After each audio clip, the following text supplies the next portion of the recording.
Right, yeah, yeah, yeah.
President Trump, sir, how confident are you, sir, there will be peace in Lebanon?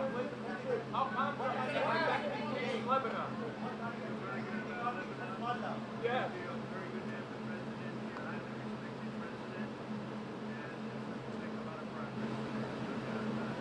Can Hezbollah be disarmed, sir? Do you believe Hezbollah can be disarmed?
Me too. Yeah.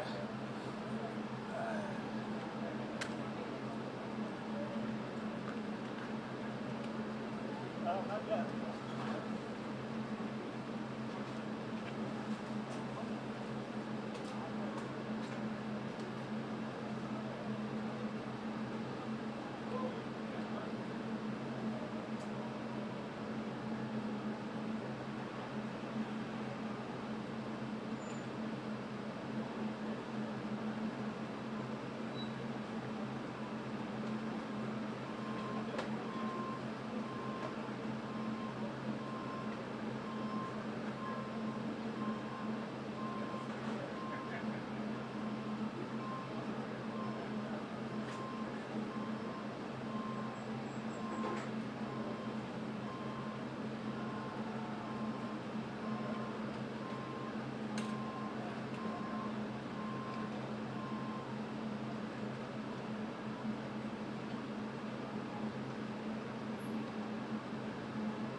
It's a quick.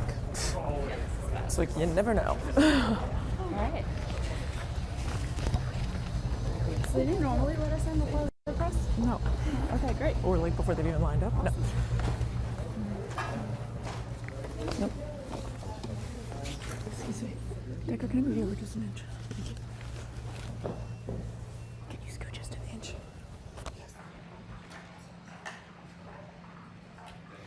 Well, thank you very much. It's a great pleasure to be with the President of Lebanon. He's highly respected in his country and actually long beyond his country. We've spoken previously on numerous occasions through representatives, and the relationship is very good. I think that Lebanon has been a very mistreated country for a long period of time. It's an amazing group of people, professors, doctors, lawyers, great intellects, and it's been hit hard for many, many decades, really. It's been hit very, very hard. And yet I have people that live in Lebanon, people that are parents of friends of mine, in many cases, and they would never leave. They would not leave under any circumstance. They love it. They love the country. And it's probably a dangerous place in a lot of ways, but they live in areas, they say, we hear bombs going off all the time, but we want to live in Lebanon. They love the country. Very smart people, very successful people, and they live there. But it's been a country of great intellect, great intellectuals. They still love it. They want to be there. And we're going to help it. We're going to help it a lot. So it's an honor to have the President and your representatives here. We've already met a couple of times, and we've had some good meetings. And we are going to solve a lot of problems. We've already solved some of them for Lebanon.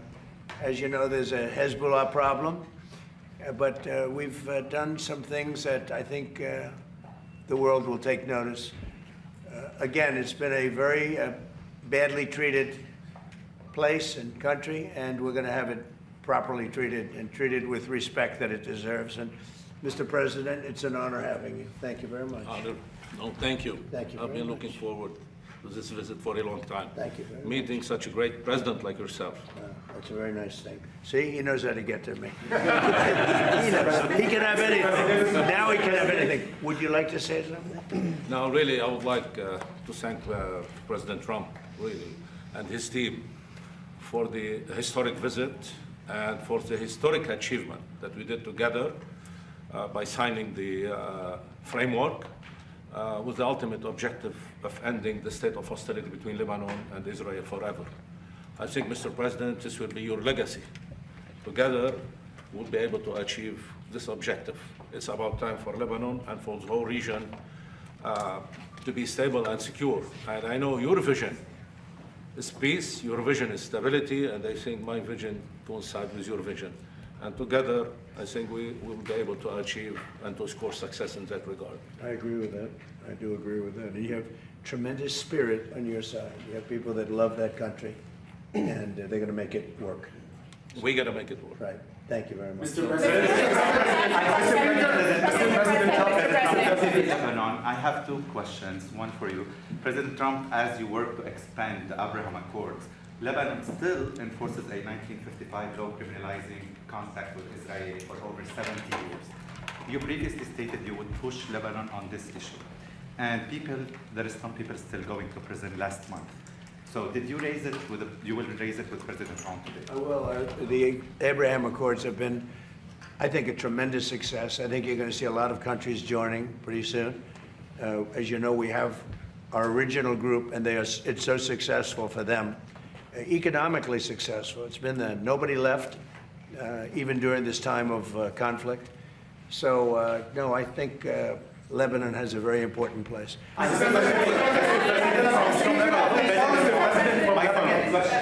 What is your level of concern of a blockade of the Red Sea by the Houthi rebels, opening up another front in the war? This is what happens. So far, it hasn't happened. It might happen. But we take care of things. If something like that happens, we take care of it. You know, we've done that with the Houthis before, and we haven't heard from them in a while since we did what we did originally. That was about 45 days of very powerful action we took against the Houthis. And we've had no problem with the Houthis. They've had no problem with us for a long period of time, including during this conflict. I think that if there is something like that, we'll just have to take care of business. The Speaker of the Lebanese parliament rejected the agreement between Lebanon and Israel and he said it's a sedition, it's going to cause civil war. He's the speaker of the Lebanese parliament and he speaks for Hezbollah. He's Hezbollah's big brother. What do you have to say about that? Well, maybe I'll let you speak to that. Actually, the framework doesn't require the endorsement of the parliament. Okay, it's part of our constitution. It's a prerogative of the president, and we are committed to it. And I think the speaker of the parliament is really wants to see the end of this war. He's from the south, and he knows he did his best to rebuild the south. But unfortunately, the south being destroyed in front of his eyes. So he's actually supportive of what we are doing. But we need to be careful.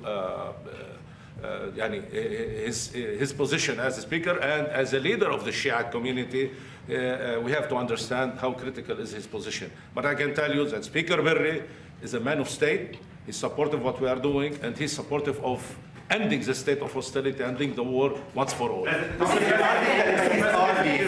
think when he sees, because I've heard that, he's a good person, good man. And when he sees the progress made, I'm sure he's going to come on. From NCI TV from Lebanon. I have two questions, please. When will the Israeli army fully withdraw from Lebanon? Is there a clear timeline for that? And last question, please. Last week you met with the Iraqi Prime Minister and discussed him or described him as handsome and saying he could become one of the best leaders in the Middle East. How do you describe? Which one are we talking about? The Iraqi Prime Minister. Yes, how do you describe President Joseph Aoun? Well, I'd say he's handsome also, and I think he could become one of the most important leaders in the Middle East, actually, if we do this, because they've been trying to do this for decades, right? Decades and decades. So if I made that statement about somebody else, I would put him in the same category. When the Israeli army withdraw from Lebanon, is there a clear timeline for They're that? in the process of doing that. They're in the process of redeploying to other sections. And again, they get along very well. That was a great agreement they signed with Lebanon, and they're redeploying. Mr. President, the Lebanese army needs help, and the United States said that it's very important for the Lebanese army to take over the villages that Hezbollah withdrew from. How are you going to help him, and how the CENTCOM is going to be speaking about that involved today. making sure that they will be in the We'll south be speaking as well? about that today with your president, and we have some very concrete plans already in store for that, with others going in and helping. But they're also becoming much more self-sufficient. And we will be speaking about that. That's one of the subjects we're going to be talking about. Thank you, Mr. President. Thank you, Mr. President. My question is, the Lebanese army said today that Israeli forces opened fire in proximity to the Lebanese trying to deploy in one of these pilot zones. This is day 2 of the pilot zones. Are you prepared to take any steps, additional steps, to put pressure on Israel to withdraw, which I believe President Aoun is planning to ask you? Well, I just heard about that before this conference just happened, and we'll be looking at that, yeah. Mr. President, there are no signs that Iran is ready to stop fighting. So what is the plan? Is the plan to just keep bombing until they give up? There are no signs. Why, do you know something that I don't know? Well, they continue to attack our allies and kill Americans. You don't know what the dialogue is behind the scenes, that they want to meet desperately to try and end it because they're getting decimated. You don't get that when you listen to your fake station, but you don't know anything. So talks are you know still something possible, that I don't likely? know? Do you know something I don't know? Well, tell us. I will tell you, they want to desperately meet, and until they're ready to meet in a meaningful way, we have no interest in even. Mr. President, are you planning on putting any pressure or consequences on China for what you announced about them meddling in the 2020 election? Well, we're going to talk to them about it. It took place a long time ago. I think China is maybe a little bit different today than it was then. But look, they do things and we do things to them. I'll be honest. We do things to them too. It's not a one-way street. But we'll be talking to them. Yeah. Mr. President, it's something that doesn't get talked about a lot, but the Border Patrol recorded 14 consecutive months, no releases at the southern border. This is something you talked a lot about on the campaign trail, that you couldn't run on the job that you did on the southern border. Do you feel similarly at this point in time with midterms, considering how well of a job you've done? What is the lesson to be learned about Border Patrol? Well, thank you for that question. The fact is, and maybe it pertains a little bit with respect to you and borders and everything else, we had a border that was totally out of control. I probably won the election, at least partially, on the border, would you say? And the border now, we literally in 14 months, I think it came out this morning, actually, it was just announced, and in 14 months we had nobody coming through, zero people. I have to understand, millions came through, and we had 0 people come in illegally into our country. And that's made by people that happen to be Democrats, largely Democrats, the people that do those stats. And I'm sure they don't like saying it, but we really had virtually nobody coming in, and they actually say nobody, not even virtually. So it's amazing what's happened there, and very people talk about that anymore. You know, they don't like talking about that. They don't like talking about Venezuela, where we lost no people. I'll be going to Dover for something that I feel it's a great honor for me to do it. These are people that want it, and they feel like I do, that Iran cannot have a nuclear weapon. Very simple. It's a very simple dictum. They cannot have a nuclear weapon, and they won't have. They're not going to. They have no chance of having a nuclear weapon. And as far as Iran is concerned, I'll let Pete maybe say a couple of words, but we are doing very well. We are degrading them at levels that nobody thought was possible. They're being degraded really so seriously. They did slip something through in Jordan, and if we had other operators, you know, would not happened, unfortunately. But because we have the best equipment in the world, you know, we've stopped almost everything. But when you let other people do your job, with the United States, we let other people do the job, and sometimes it doesn't work out so well. But we're going to be going and paying our respects at Dover. Pete, would you like to say just how we're doing, generally speaking? Well, it'll be an honor as well to join you at Dover to recognize these incredible Americans who committed to the cause just like you are. Something no president's been willing to do. 47 years, they build up a conventional capability like the North Koreans did. Remember, that's how North Korea made their way to a bomb. So much weaponry that no one was willing to stand up to them. President Trump was, and it continues to this day. Iran's been given every opportunity to negotiate, to show that they're reasonable on the Strait of Hormuz. But if they're going to shoot at commercial shipping, then we're going to hit them, as the president said, 10 times harder, which every night we're degrading them further and further. And the president has all the options necessary. If they want to talk, they can talk. Otherwise, they can deal with the War Department, and we're prepared to do that. And the blockade is up and fully, I mean, it's, nobody gets through. Nobody gets through the blockade. It's like a steel wall. Mr. President. Thank you, Mr. President. Yesterday, there was another attack on an ICE facility, this time in New York City. What, in your view, is prompting these attacks, and do you have a message for those who are attacking ICE? You're talking about the fire that was set in front of the federal building? Well, this is what's happening with the people that they allowed to come into our country. They shouldn't have allowed them to come in. They shouldn't be here. They're radical lunatics, and I'm getting them out. You know, we're getting them out at a pace. You know, we've gotten rid of more than any other president. I read stories. They try and give you phony stats. I was with Tom Homan this morning. He'll give you the statistics if you want, but we're getting bad people out of our country at levels never seen before.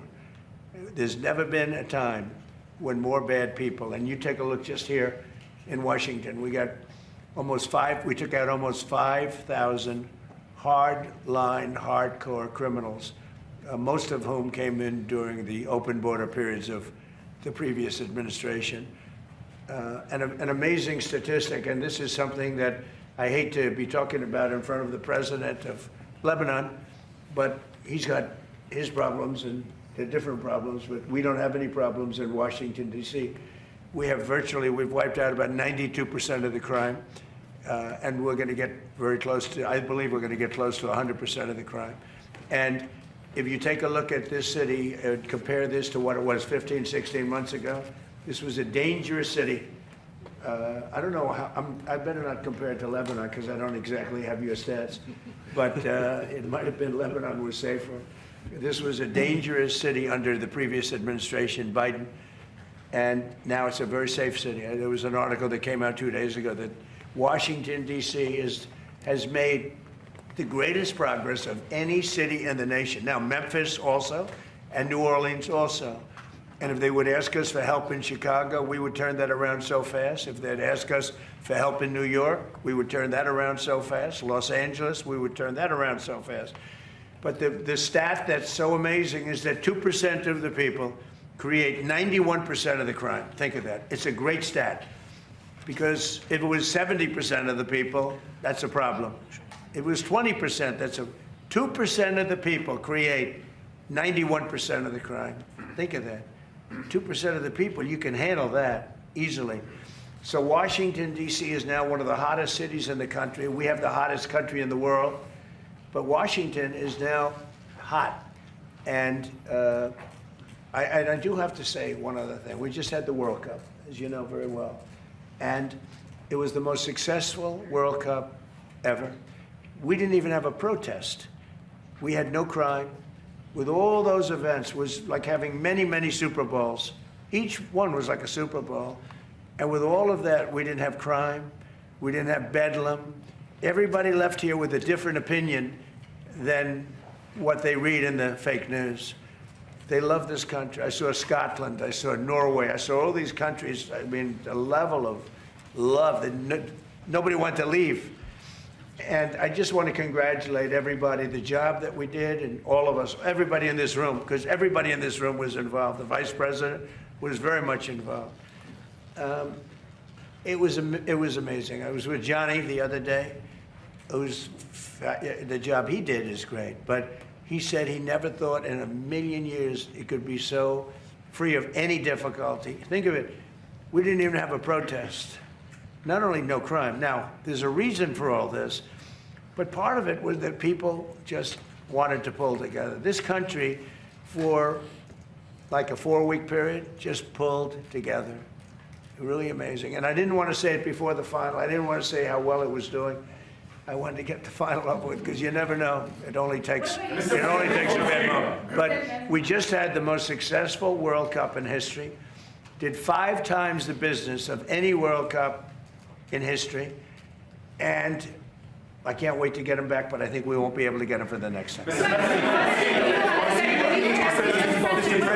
you feel safe here, especially with this upcoming? Do you feel safe, especially considering the attempts on your life? I feel safe. Why wouldn't I feel safe? Mr. President, I'm Pedro Ghani from Al Jadid. Are you still speaking with Hezbollah? You said in previous interviews that you're speaking with Hezbollah. I wouldn't say that, but I would speak to Hezbollah. Yeah. I speak to everybody. I'll speak to people that a lot of people think I shouldn't be speaking to, and things work out. I would speak to Mr. President, I would say this: if the president wanted me to speak to Hezbollah, you know, he's lived with Hezbollah for a long time.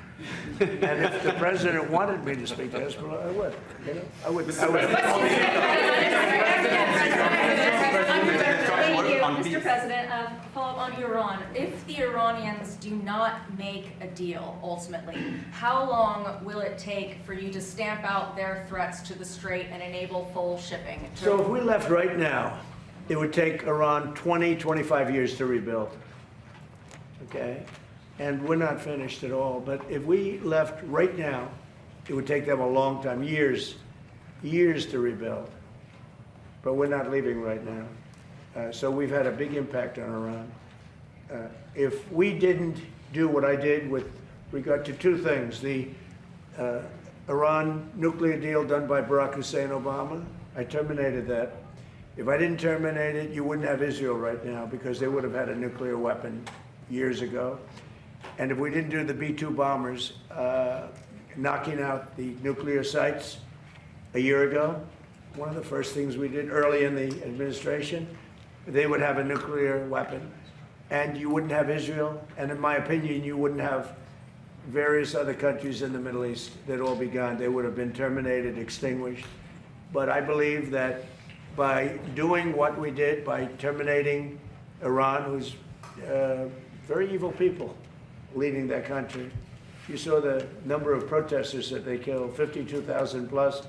I put a couple of them up today, young kids, they kill them. They kill them like they're candy. It's crazy what they do.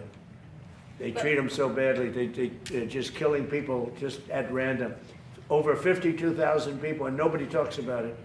But if I didn't do the attack on their nuclear sites, or if I didn't terminate the Obama agreement with Iran, which was a absolute it was an absolute hit on having them get, that was a road to a nuclear weapon. And our deal will be a wall. It already is. They can't have a nuclear weapon right now. It would take them years to produce it. And we will absolutely attack the new site that they're talking about. I mean, how about these people? They're in this because of nuclear weapons, and they're trying to possibly reconstitute a site. We'll hit that site. Any site where they're even thinking about nuclear, we'll be hitting it very, very powerfully. Now, nobody knows, except the Iranians, the damage that we've done to them. We have done damage that will take them 20, 25 years to recover from. So if we left tomorrow, we had a big success, but we're not leaving tomorrow. Their ability to threaten the Strait, though, that was the question. There's a bill right now that's being considered that would allow illegal aliens who are working in farming to get legal status. Do you support that legislation? I don't know about it. I'll take a look at it. Mr. President, on your tariffs last night, the Canada tariffs. One, are those a response to the wildfires in Canada?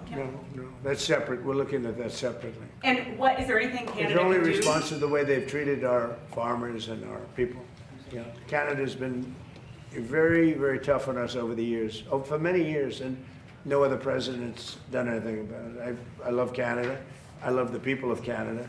Many friends that live in Canada, but their leadership, from Trudeau to the current leadership, I mean, in all fairness to them, they need us to survive. Without us, there's no way they can survive. So, but they've been very, very tough over a period of the last 50 years, actually.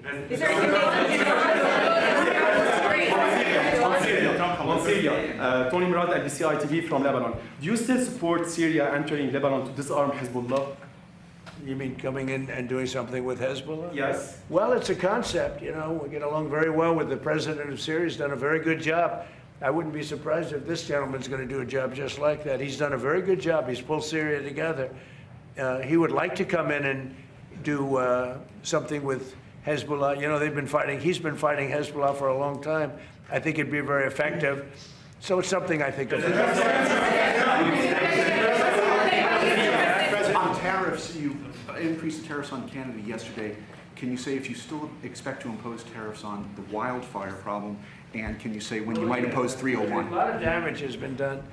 They're not managing their forests properly, and the wind has a tendency to blow right over New York City, right over, you saw Detroit, they had to close the whole place. Michigan was really affected. They had to close businesses for 4 days. It's very serious what they're doing, and they don't seem to be able to do anything about it. If they managed their forests, they wouldn't have the fires. Do you believe that Iran is trying to impact the midterm elections by threatening the Strait of Hormuz? They won't have any impact on me. I'm just going to do the right thing. I don't view it as, gee, we're having an election in a period of time. You know, everyone says, oh, I'm doing something before. No, the election, I can't think about that having to do with this. I think people are very impressed. I mean, we took over Venezuela. We now have a great relationship with Venezuela. We went to war with Venezuela, and the war ended in 1 day. And we have now an incredible relationship with Venezuela. We're taking out millions of barrels of oil. They're making more money now than they ever made before, ever. And we're making a lot of money. We've paid for the war many times over with Venezuela. We lost nobody. We lost nobody. We didn't lose one. And it was a violent attack. As you know, we took out a man who was a very evil man. What he did was very evil, in many different ways. We took him out. But, you know, Venezuela, they said the same thing. When I did Venezuela, everyone said, because look at the drugs. Look at what they did, where they took all of their prisons. They opened up their prisons, and they have everybody in a prison come in through Biden's absolutely insane open borders policy. And we did that in 1 day. Think of it. And now we are working very closely with the administration, and we get along very well. Venezuela is a very happy place. I had a tragic incident with the, with the event that took place a week ago. What a terrible thing that was. They had a movement, a shifting of earth that was unbelievable. Nobody's ever they've never seen anything like it. A lot of people were killed. So it's all unrelated. But by the way, we were the first ones there to help. We were there to help Venezuela. It was an earthquake, I guess you'd call it. It was a pretty massive earthquake. And we were able to do a lot of good. But they lost a lot of people. Venezuela, the people are so happy that we're there. The jobs, everything's happening. And we're taking out many, many times the money that we spent on the war. This one, Iran is bigger. It's a more complex situation, but we're probably doing equally as well if you look at the damage that's been done. And again, as I said to the young man that just posed the question over here, if we left today, it would take them decades to rebuild, and I don't believe they could ever rebuild. And honestly, they haven't seen anything yet. We've been nice. We've been nice. Haley Bull with Scripps News. Thank you for the question. Do you believe that Iran has moved nuclear centrifuges into Pickaxe Mountain? And when you say we're not done yet, what is left to finish? Well, I think that they may have. We don't have it on record. All we do is read the fake news. You know, we see the news is so wrong so many times. So, you know, maybe this one they have right, but it's okay. It doesn't mean anything unless they have the material. You're talking about the centrifuges. Yeah, it doesn't mean anything unless they have the material. They don't have. We follow the material. That's where the action is, and we'll be hitting that area probably pretty soon. And there's not a thing they can do about it. You know, normally I wouldn't say that. If I thought they could do something about it, I would never say that. But we'll be hitting that area pretty soon, and very heavily. Mr. President, 2 years ago during the campaign, I interviewed you and you told me on MTV Lebanon that the peace will happen in Lebanon. And every word you said during the interview, it's happening today. Like from the first day in the administration, you were working hard for peace. I've been here daily. I understood Lebanon, and I understood how horribly Lebanon has been treated as a country. They've been like a whipping post. What's happened with Iran and with Hezbollah, but Lebanon's been treated incredibly badly. And maybe I'm a little prejudiced in favor of Lebanon because I have so many Lebanese friends. You're not at all. Well, no, but there's so many Lebanese friends. And so I understand Lebanon. Tom Barrack is Lebanese, the ambassador. Regarding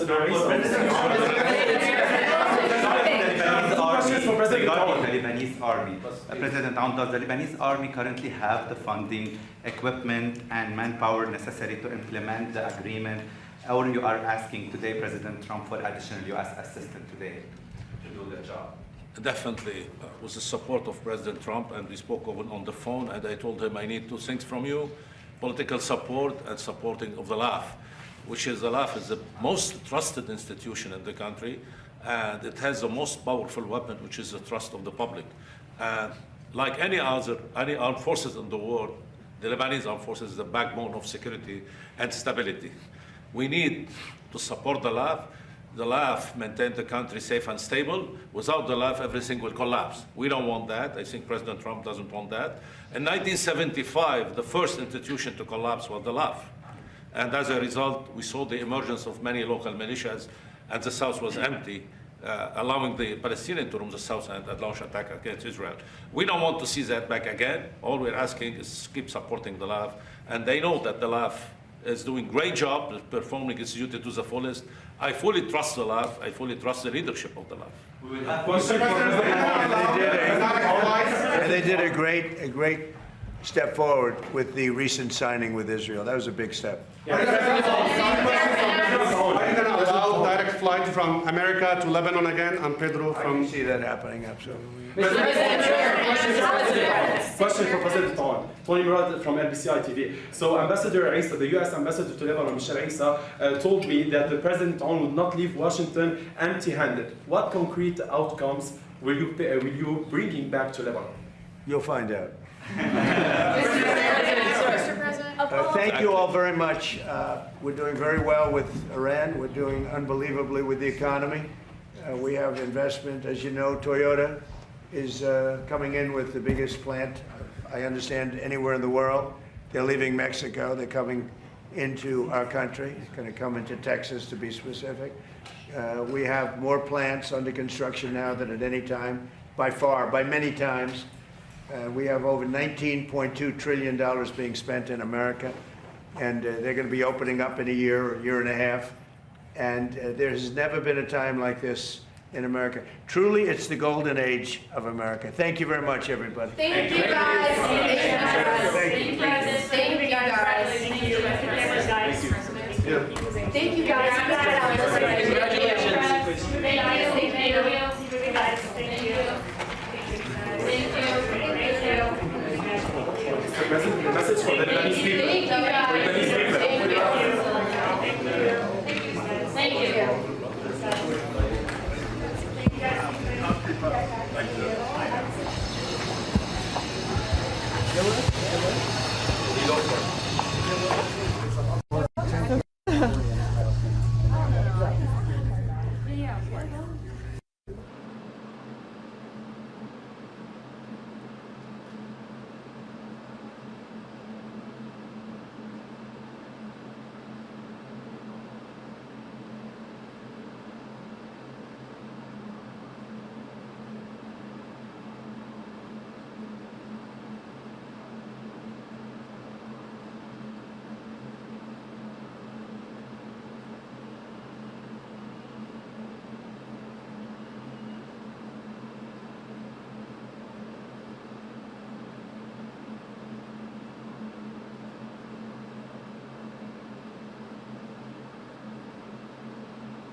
فخامة الرئيس كيف كان اللقاء؟